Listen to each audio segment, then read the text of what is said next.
Tema 6, Ilmu Pengetahuan Alam, kelas 5 semester 2.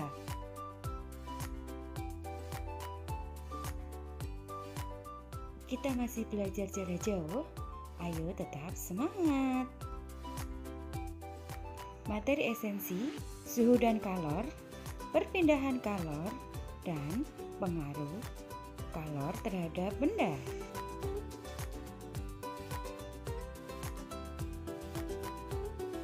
Kompetensi inti menerapkan konsep perpindahan kalor dalam kehidupan sehari-hari, melaporkan hasil pengamatan tentang perpindahan kalor. Ayo bersama-sama membaca doa sebelum belajar. Bismillahirrahmanirrahim. Rabbi zidni ilma warzuqni fahma. Amin. Materinya sangat menarik untuk dipelajari lebih lanjut.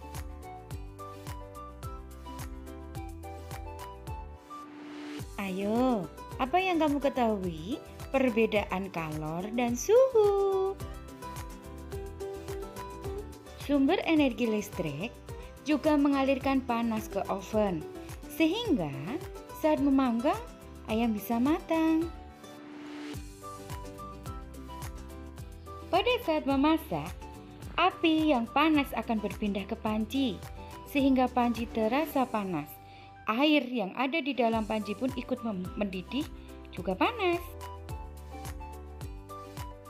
Jadi kalor adalah energi panas yang dimiliki oleh suatu benda, seperti air mendidih. Mengapa udara di pesisir pantai terasa sangat panas saat siang hari ya?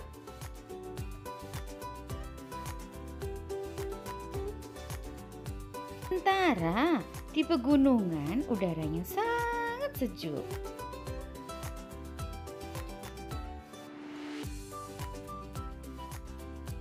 Karena memiliki suhu udara yang berbeda.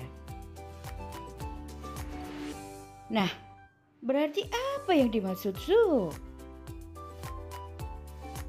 Suhu adalah besaran derajat panas dingin suatu benda, dan alat pengukur suhu adalah termometer. Matahari sebagai sumber energi terbesar di bumi.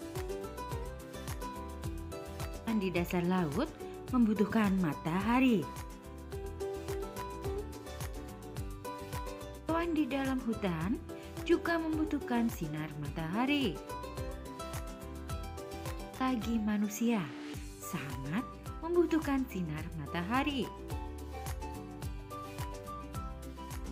Siapa yang tahu mengapa makhluk hidup sangat tergantung dengan sinar matahari? Matahari digunakan tumbuhan untuk pembuatan makanan, sering disebut fotosintesis. Nah, proses fotosintesis menghasilkan oksigen yang dibutuhkan hewan dan manusia untuk hidup. Simak baik-baik proses fotosintesis. Air diperoleh dari dalam tanah yang diserap oleh akar, kemudian dibawa ke seluruh tubuh oleh pembuluh xilem.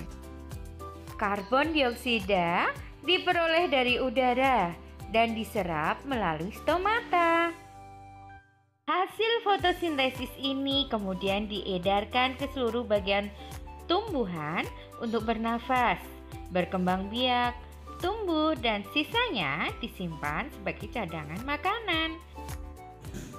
Ketika menerima cahaya matahari, bagian tumbuhan yaitu daun ini menyerap karbon dioksida, kemudian melepaskan oksigen.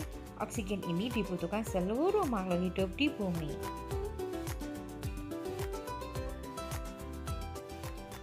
Kalor juga sering disebut sumber energi panas.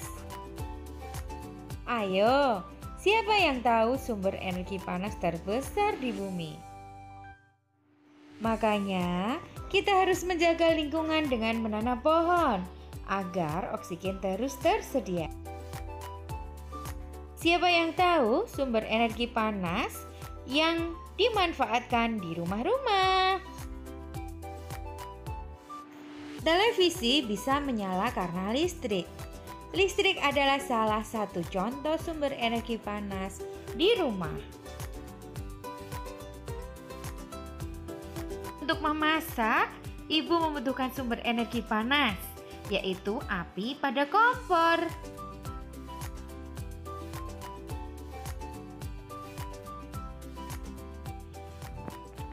Ayo, pada gambar tersebut, energi yang digunakan adalah, siapa yang tahu?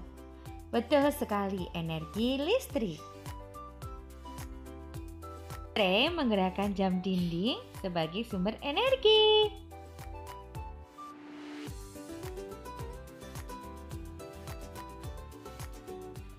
Tahukah kamu, kalor dapat merubah mempengaruhi bentuk benda dan mengalami perpindahan? Mengapa rel kereta api dipasang renggang atau diberi celah? Kenapa ya?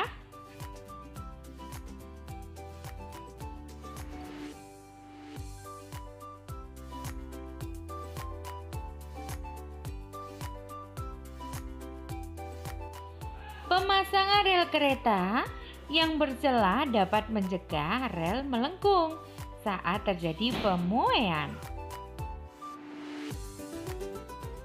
Sama halnya dengan kaca, dipasang dengan renggang.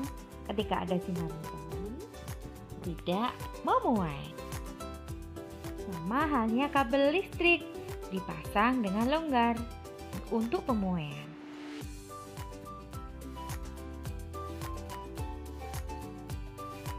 Pemuaian adalah perubahan benda oleh kalor yang mengakibatkan pertambahan ukuran dan volume benda.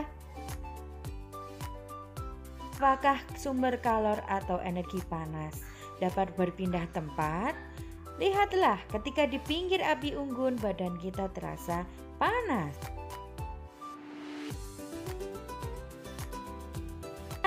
Saat kita berjemur untuk menjaga imun tubuh, energi matahari sangat terasa di kulit. Makanya sumber energi bisa berpindah tempat. Panas matahari juga dapat digunakan mengeringkan ikan hasil tangkapan nelayan. Panas matahari dapat mengeringkan baju. Proses semua ini disebut radiasi. Radiasi adalah perpindahan panas tanpa melalui perantara. Mengapa sendok pada kopi terasa panas ketika dipegang? Spatula ini juga terasa panas saat memasak. Spatula aluminium memang terasa panas. Perpindahan panas konduksi itu namanya.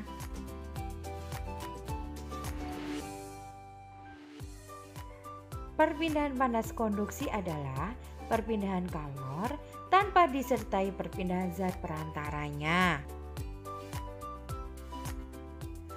Panas api akan membuat air mendidih ini lama-kelamaan akan habis. Oven listrik ini disetting manual, bisa membuat ayam menjadi hangus. Proses perpindahan panas ini disebut konveksi. Konveksi adalah perpindahan kalor yang disertai perpindahan zat perantaranya. Bagaimana belajar hari ini?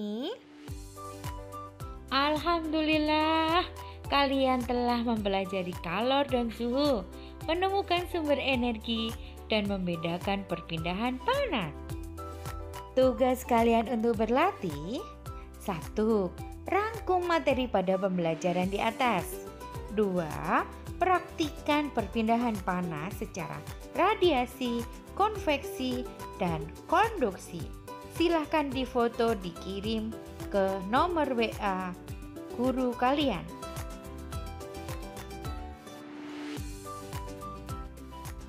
Sampai di sini belajar kita. Ayo semangat!